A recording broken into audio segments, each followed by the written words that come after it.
The ultimate first time buyer guide. At the end of this, you'll know everything you need to know as a first time buyer.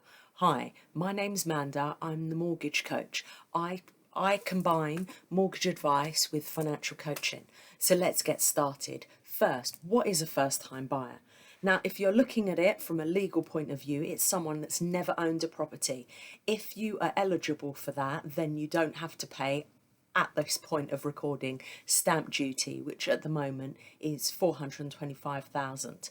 If your property is over that, you will have to pay stamp duty, but if it's less than that, then you won't have to pay any at all. If you're looking mortgage wise, first time buyer status, depending on the lender, can be someone that hasn't owned in the last 3 years.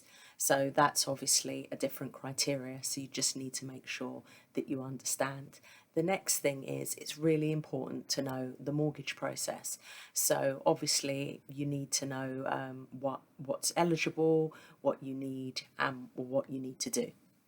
The next thing I wanted to talk about was your deposit. Now, as a first time buyer, they will allow you to have less of a deposit and give you more affordability. That's one good thing about it.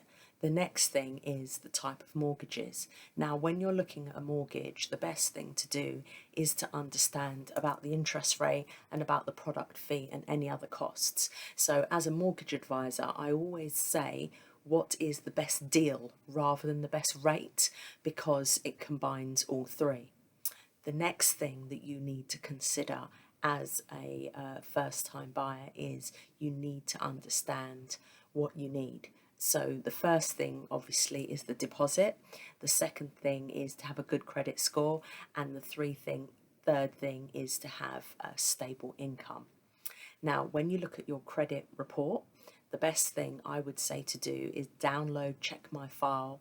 This gives you access to all three of the credit agencies, and you can check all the information there. So check your address, check your name.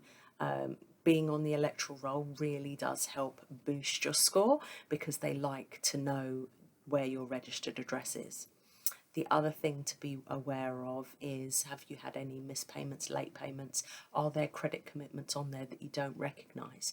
Review it and review it on a regular basis. I would recommend Check My File, as it's a multi-agency report. You can download that and have it free for the first 28 days, and then it's $14.99 per month after that, and you can cancel it any time. The next thing to consider, as I said, would be an income. Now, this can either be employed or self-employed. If it's employed, they like you to have 3 months pay slips and 3 months bank statements. The bank statements are to prove that the income has been coming in. And if you're self-employed, they normally like you to have 2 years of accounts, but there are circumstances when you only need one. I would advise consulting a mortgage advisor because they'll be able to help you. The other thing they will ask for, the lender will ask for, the mortgage advisor will ask for, and the estate agent will ask for is ID. So make sure you've got a valid passport and a valid driving license. One will be used for photo ID, the other one will be used for proof of address. Now, that kind of covers the majority of what you need as a first time buyer. If you've got any other questions, please feel free to put them in the comments. This was meant to be a short, sharp video just to explain things to you. And I look forward to seeing you soon. Take care. Bye bye.